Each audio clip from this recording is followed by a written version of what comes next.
Pegasus मामले पर समाअत के लिए सुप्रीम कोर्ट तैयार है। पेगासस जासूसी मामले पर अगले हफ्ते समाअत होगी।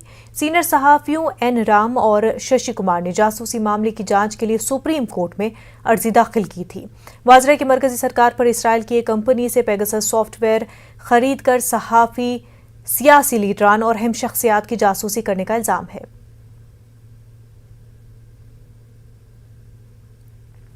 दिल्ली से हमारे नुमाइंदे सुशील पांडे इस वक्त हमारे साथ जुड़ चुके हैं। सुशील, जिस तरह से वेटरन जर्नलिस्ट ने पिटीशन दायर की थी, अब उस पर समाअत भी होगी, यानी कि माना जाए कि अब जो लगातार मुद्दा उठाया जा रहा है पेगासस मामले का, उस पर जांच अनकरीब हो सकती है।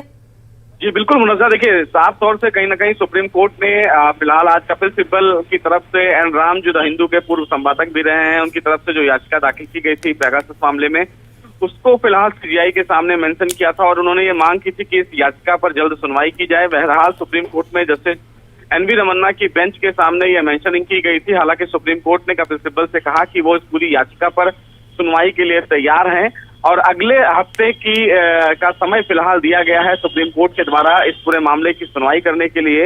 हालांकि आपको बताऊं मुनज़्ज़ा कि पेगासस जासूसी मामले में फिलहाल सुप्रीम कोर्ट में 4 याचिकाएं दाखिल की गई हैं। उन तमाम याचिकाओं में बस यही बात कही गई है कि जो फिलहाल जासूसी का आरोप लग रहा है, उस पूरे मामले की एक नई जांच कराई जाए और इस पूरे मामले में सुप्रीम कोर्ट की या तो सिटिंग जज या तो फिर सुप्रीम कोर्ट के पूर्व जज के द्वारा इंक्वायरी सेटअप कराई जाए। और जिस तरह तमाम जो लोगों का नाम सामने आ रहा है और ये बताया जा रहा है कि इस मामले में एक बड़े स्तर पर जासूसी करवाई गई है, तो इसके पीछे कौन लोग हैं, इन तमाम पहलुओं की फिलहाल जांच करने की मांग की गई है। बहरहाल बड़ी खबर यही है कि सुप्रीम कोर्ट इन तमाम अर्जियों पर मुनज़्ज़ा सुनवाई के लिए तैयार हो गया है। अब अगले हफ्ते में देखना ये होगा, जब दलीलों का दौर सुप्रीम कोर्ट में शुरू होगा तो सुप्रीम कोर्ट इस पूरे मामले में क्या कुछ अहम आदेश जारी करता है। सुप्रीम कोर्ट क्या तमाम अर्जियों पर सुनवाई के बाद क्या सरकार से उनका फिलहाल उनकी तरफ से कोई जानकारी मांगता है या नहीं। लेकिन सबसे बड़ी बात और अहम यही है कि फिलहाल सुप्रीम कोर्ट पेगासस जासूसी के मामले में अब सुनवाई करेगा अगले हफ्ते। बिल्कुल, अगले हफ्ते समाअत होगी, लेकिन सुप्रीम कोर्ट का तैयार होना समाअत के लिए इस पूरे मामले को लेकर के क्या हुकूमत के लिए एक सेटबैक है? सुशील जी देखिए, अभी फिलहाल ये मुनज़्ज़ा नहीं कहा जा सकता है कि ये फिलहाल सरकार के लिए सेटबैक है। हालांकि याचिकाएं जो दाखिल की गई हैं उसमें आरोप लगाया गया है, वो आरोपों में सच्चाई कितनी है, सरकार क्या कुछ दलील देती है। अगर सुप्रीम कोर्ट इस याचिका पर सुनवाई करते हुए सरकार को नोटिस जारी करता है तो सरकार रिस्पॉन्स करेगी कि इस पूरे मामले में जो आरोप उसके ऊपर लग रहे हैं, उन आरोपों के पीछे की सच्चाई क्या है। तो ये कह देना जल्दबाजी होगी कि ये सेटबैक है। लेकिन हाँ, कहीं ना कहीं इस पूरे मामले में अगर सुप्रीम कोर्ट सुनवाई कर रहा है तो अब कहीं ना कहीं रिकॉर्डिंग स्तर पर और कहीं ना कहीं आधिकारिक रूप से सरकार को सुप्रीम कोर्ट में इस पूरे मामले को बताना पड़ेगा। बिल्कुल, और जिस मामले को लेकर के बहस नहीं कर रही थी सरकार, अब कहीं ना कहीं उस मुद्दे पर जवाबदेही होगी और समाअत होगी तो सरकार से भी इस पूरे मुद्दे पर रिपोर्ट तो मांगी जाएगी। सुशील, बेहद शुक्रिया आपका। आगे बढ़ते, पार्लियामेंट के मॉनसून सेशन के साथ ही किसानों का जंतर मंतर पर एहतजाज हो रहा है। रोजाना किसान जंतर मंतर पर ज़रे क़वानीन के मनसूखे का मुतालबा करते हैं। इस दौरान दिल्ली पुलिस की भारी तादाद जंतर मंतर पर मौजूद रह रही है।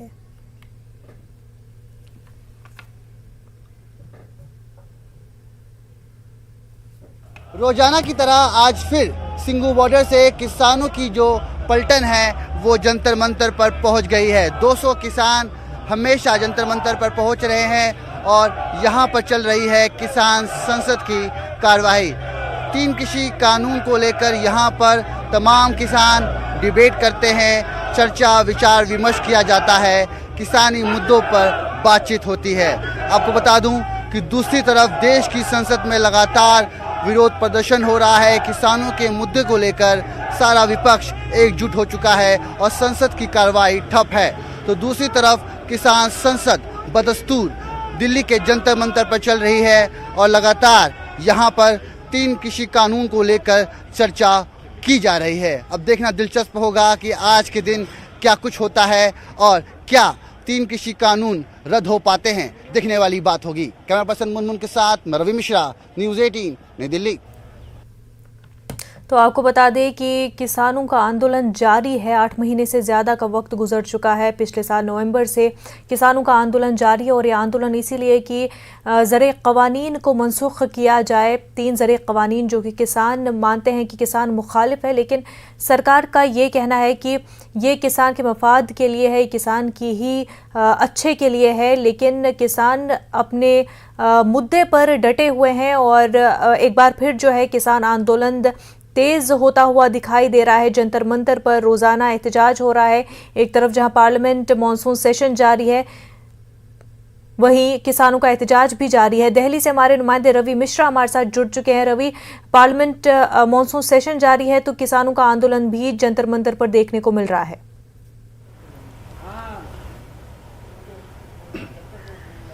जी बिल्कुल मर्जा, देखिए साफ तौर पर किसानों का ये जो आंदोलन है अब दिल्ली तक पहुंच चुका है। कई दिनों के बाद, कई मशक्क़त के बाद किसानों को परमिशन मिली और लगातार आज 7वां दिन है जो किसान हैं वो दिल्ली के जंतर मंतर पर रोजाना सिंगू बॉर्डर से 200 की संख्या में पहुंच रहे हैं। और आज सुबह भी तकरीबन 11 बजे जो किसानों की जो पलटन है वो 200 की संख्या में जंतर मंतर पहुंची है। और जहां 11:15 बजे के बाद किसान संसद का आगाज हो गया है। किसान संसद में साफ तौर पर जिस तरीके से संसद में कार्रवाई की जाती है, ठीक उसी प्रकार किसान संसद में भी कार्रवाई की जा रही है। आपको बता दूं कि बकायदा एक डिप्टी स्पीकर, एक स्पीकर नियुक्त किया जाता है और जो किसान होते हैं वो एक सांसद की भूमिका में वहां बैठते हैं। और जिस तरह एक सांसद संसद के पटल पर अपनी आवाज़ बुलंद करता है, ठीक उसी तरह जो किसान जो संसद लग रही है उसमें भी तमाम किसानों की आवाज़ बुलंद कर रहे हैं। और तीनों कृषि कानून पर बात करें, कमर्शियल जो अमेंडमेंट एक्ट है उसको लेकर बात करें जो MSP है उस मुद्दे को लेकर भी कहीं ना कहीं चर्चा होती रहती है। कॉन्ट्रैक्ट फार्मिंग जैसा एक मुद्दा है, तमाम मुद्दों पर बहस की जा रही है। वहीं दूसरी तरफ जंतर मंतर से 500 से 600 मीटर की दूरी पर देश की संसद भवन है, जहां पर लगातार पिछले 8 दिनों से संसद में हंगामा चल रहा है। जो विपक्ष है, जो सांसद हैं, वो किसानों की आवाज़ बुलंद कर रहे हैं और संसद हमेशा हंगामे की भेंट चढ़ता नजर आ रहा है। तो अब देखना ये होगा कि क्या संसद में कार्रवाई हो पाती है, क्या किसानों का मुद्दा उजागर हो पाता है, एक बहुत बड़ा सवाल है। मगर किसान रोजाना सिंगू बॉर्डर से 200 की संख्या में 11 बजे जंतर मंतर पर पहुंच रहे हैं और 5 बजे वापस पुलिस सुरक्षा घेरे में सिंगू बॉर्डर रवाना हो जाते हैं। बिल्कुल रवि, आंदोलन तो जारी है, लेकिन क्योंकि नवंबर से आंदोलन जारी है, वहीं इतना अरसा गुजरने के बाद मतलब क्योंकि एक आंदोलन का भी अपना एक टाइम लिमिट होता है, एक टाइम फ्रेम होता है और उसके बाद जो है उस आंदोलन की कहीं ना कहीं इंटेंसिटी वो कम होती जाती है और लोगों का तवज्जो भी उस तरफ कम हो जाता है। तो ऐसे में किसानों की आगे की हिकमत अमली क्या है कि उनका आंदोलन जारी रहे और उसी इंटेंसिटी से आगे बढ़े?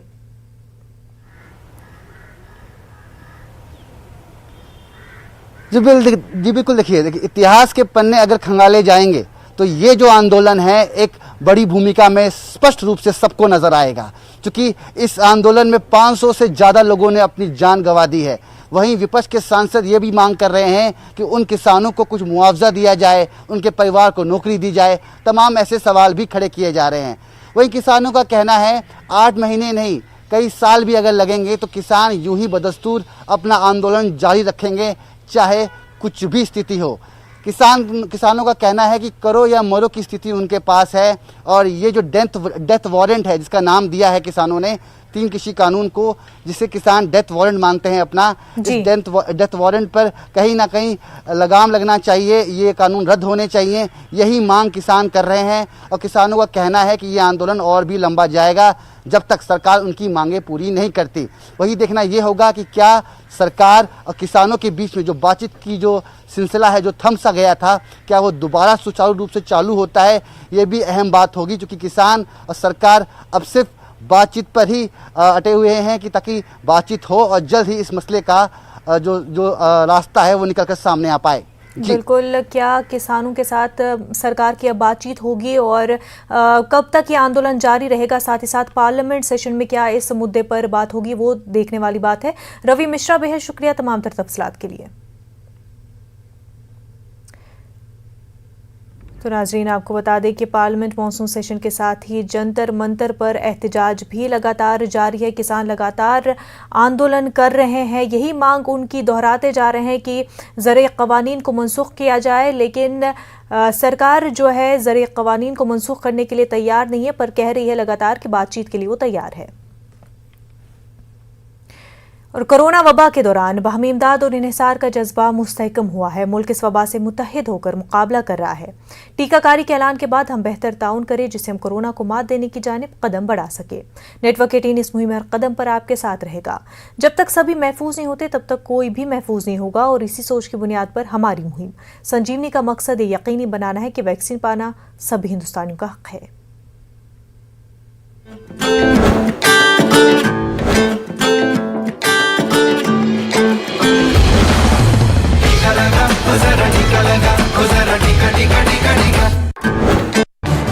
इस न्यूज हेडलाइंस के प्रायोजक पेट सफा आयुर्वेदिक चूर्ण, पेट सफा हर रोग दफा।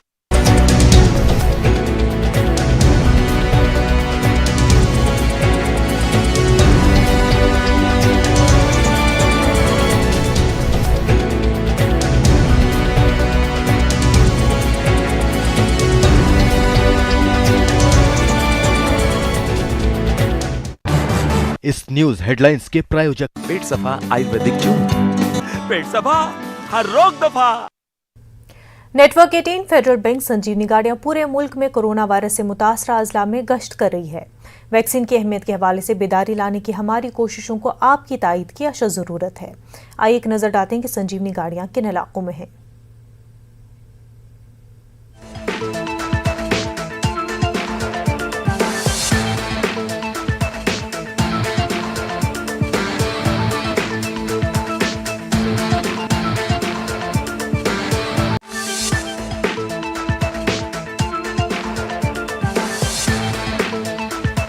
ब्रेक के बाद आपका खैर मकदम है। पार्लियामेंट के दोनों ऐवानों में हंगामे का दौर जारी है। अपोजिशन सरकार को पेगासस जासूसी मामला, ज़रिए क़वानीन और महंगाई और बेरोजगारी के मामलों पर सवाल खड़े कर रही है, और हंगामों के बीच ऐवान मुलतवी कर दिया जाता है।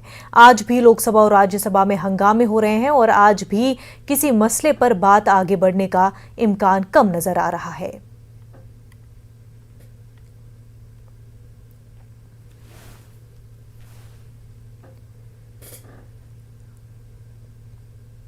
बीजेपी एमपी राकेश सिन्हा ने एक मरतबा फिर से मुतनाज़ा बयान देते हुए कहा कि मुल्क में एक तबका जनसंख्या जिहाद कर रहा है और ओपोजिशन वोट बैंक के लिए इस तबके को सपोर्ट कर रही है। वाज़ेह है कि राकेश सिन्हा ने आबादी पर कंट्रोल के लिए राज्यसभा में चर्चा करना चाहते हैं और एक कानून बनाकर आबादी को कंट्रोल में लाने की कोशिश करना चाहते हैं। सिन्हा उनसे हम बात करते हैं। सर, जनसंख्या नियंत्रण को लेकर के आप एक आज प्राइवेट मेंबर बिल लाने वाले हैं।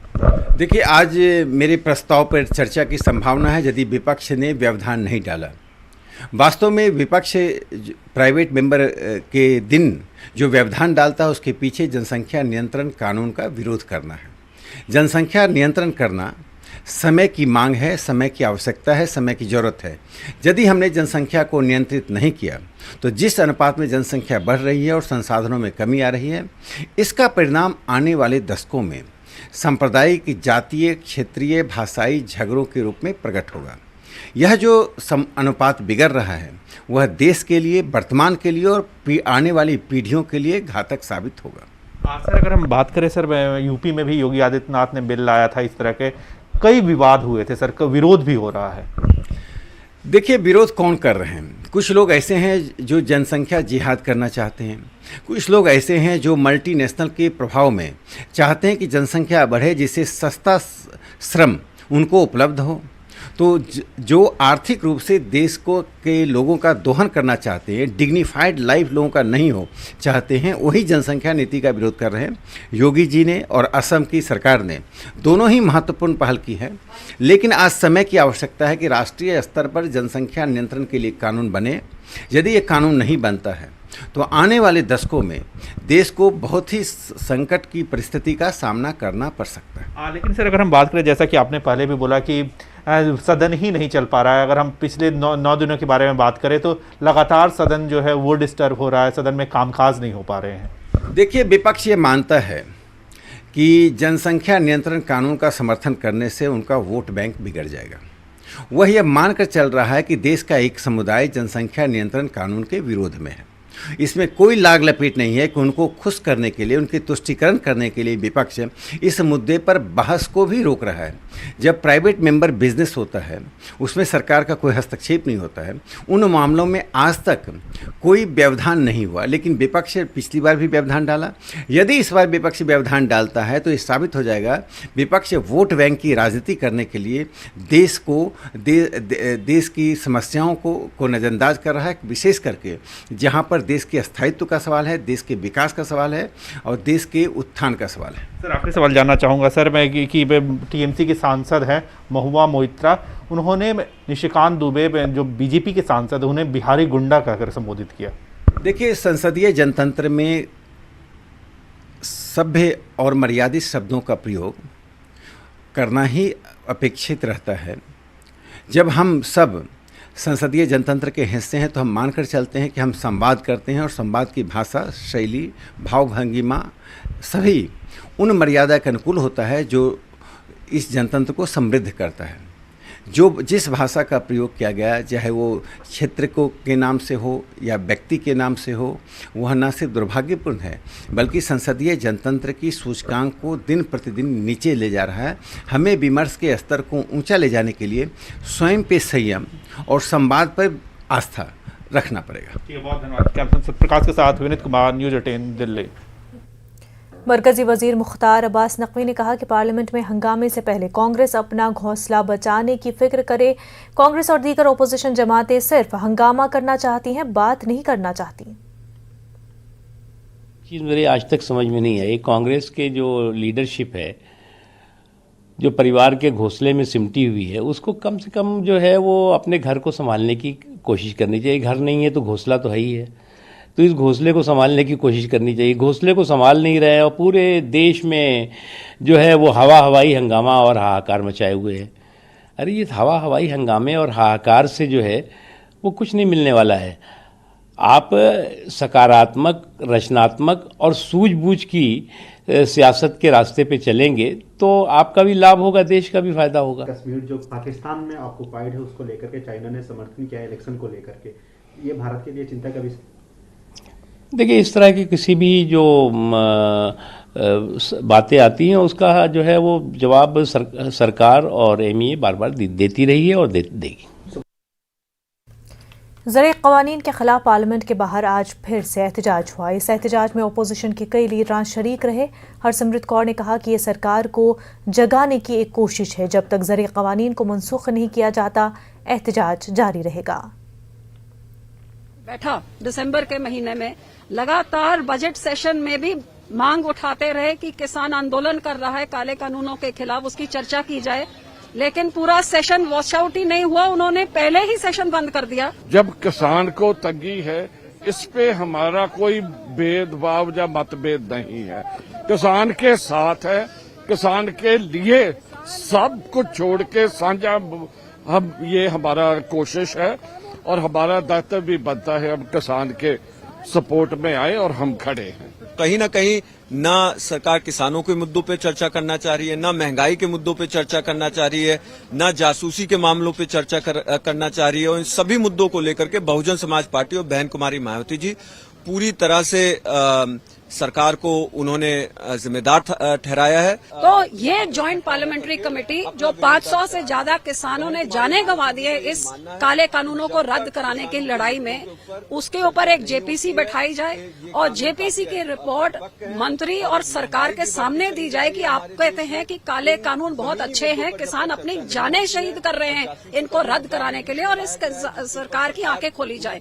लेकिन आप हाउस में जो ऑर्डर पे करना है ये उनकी ड्यूटी। हम कभी भी हाउस में डिस्टर्ब नहीं चाहते।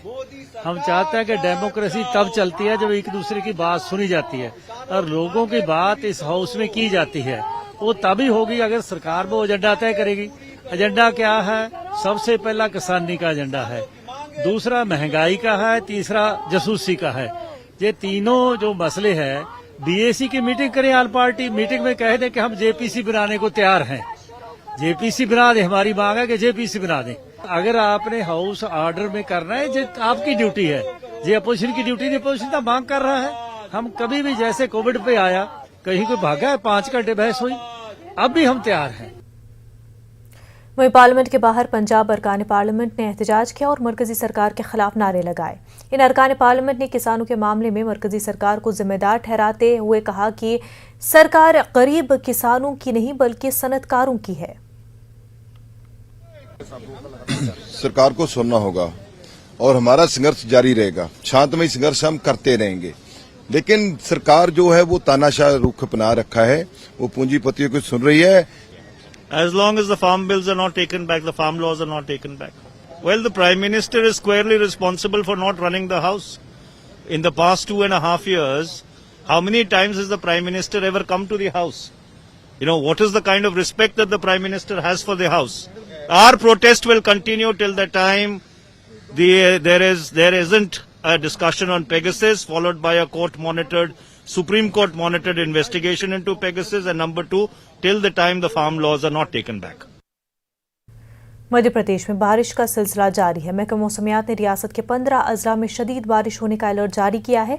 मध्य प्रदेश महकमा मौसमियात के सीनियर अफसर SN साहू का कहना है कि अरब सागर और खलीज बंगाल से आने वाली नमी के सबब बारिश का सिस्टम बना हुआ है। आइंदा 24 से 48 घंटों में छतरपुर, टीकमगढ़, दतिया, सागर, शिवपुरी, अनूपपुर, डिवेंडरी, नीमच और रतलाम और मंडला में मौसलाधार बारिश होगी, जबकि राजधानी भोपाल समेत इंदौर, उज्जैन, होशंगाबाद, रायसेन, सीहोर, ग्वालियर और चंबल डिवीजन में गरज चमक के साथ बारिश होगी। वहीं महकमा मौसमियात के सीनियर अफसर SN साहू इस ताल्लुक से कुछ इस तरह बताते हैं। एक लो प्रेशर है जो अभी वेस्ट बंगाल के ऊपर है, उसके आगे बढ़ने की उम्मीद है झारखंड और बिहार के आसपास रहने से।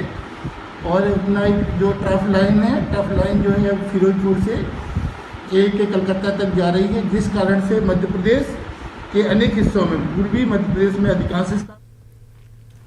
क्या सैनिटाइजर नुकसानदेह है? क्या टीके आपके DNA को मुतासिर करते हैं? क्या टीकाकारी आपको कोविड-19 से मुतासिर कर सकता है? क्या ये कुछ सवाल आपके ख्याल में आते हैं?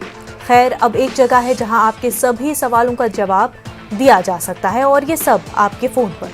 नेटवर्क 18 और फेडरल बैंक के कौमी सतह की टीकाकारी से मुतल्लिक बेदारी मुहिम के तहत कोविड-19 के खिलाफ Sanjeevani short of life Sanjeevani WhatsApp helpline शुरू हो गई है। आपको बस 7977773753 पर व्हाट्सएप करना है और आपको उसी वक्त आपके सवाल का जवाब मिल जाएगा। जानकारी जिसे जांच और क्रॉस चेक किया गया है।